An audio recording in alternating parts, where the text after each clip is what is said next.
Hey everyone, this is Eric Pokes, Mobile Learning Specialist for Lampasas ISD. I'm here to talk to you about all things email.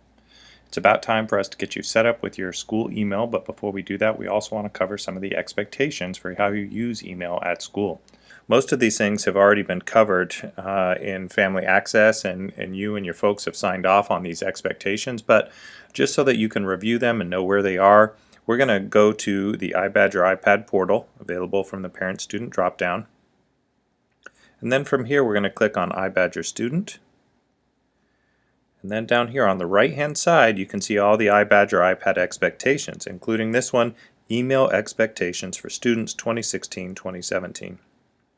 So that link is going to take you to a Google Doc. If you're on an iPad, it'll probably take you straight into Google Docs like you can see mine is.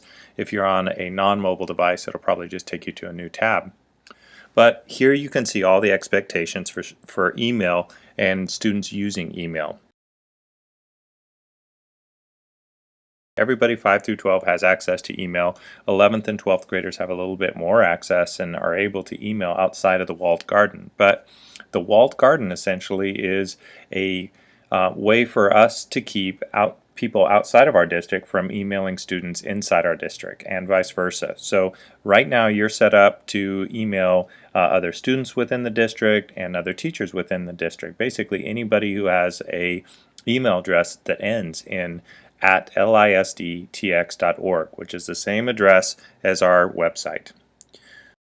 If you try to email anybody outside of the district, it's probably going to be rejected and sent back to you as undeliverable because of that walled garden. And that's our way of keeping you safe. Okay? All right, so here you can see that some of the basic expectations for email use. The big things you need to know is that all your email is going to be monitored by Lampasas ISD. It's to keep you safe and to keep you protected. Obviously, you're part of that equation as well. But it's important to know that if anything that you send in email, whether it's text or images, all that stuff is automatically scanned by this artificial intelligence algorithm that looks for all sorts of keywords and patterns, whether it's profanity or keywords like, hate and hurt and different things like that. It also scans all the images. So it looks for patterns and textures and context and all kinds of different things to determine if this is something that a human being needs to look at. So if one of your emails is flagged, first it's going to be held up and it won't be delivered. And then somebody from the technology department is going to be alerted to that email and they'll look at it themselves to determine if it's a false alarm or if it's something that needs the attention of the administrators. So there are two things you need to remember about email. First, don't email anything that you think you shouldn't. Don't email anything that's questionable at all. If you're not sure if you should email, you're not sure if it's school appropriate, then don't send it. You don't do anything in email that you wouldn't do face-to-face. So we wouldn't walk down the hall and make fun of somebody or criticize them and say anything that's hateful or mean or cruel. Same thing in an email. We wouldn't do that in an email.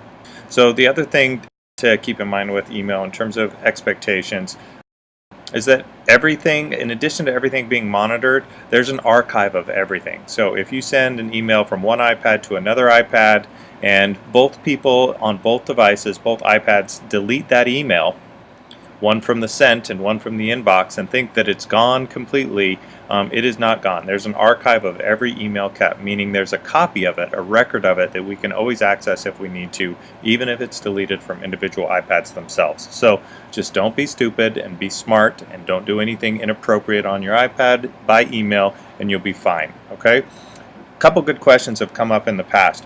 What if somebody else emails me something inappropriate?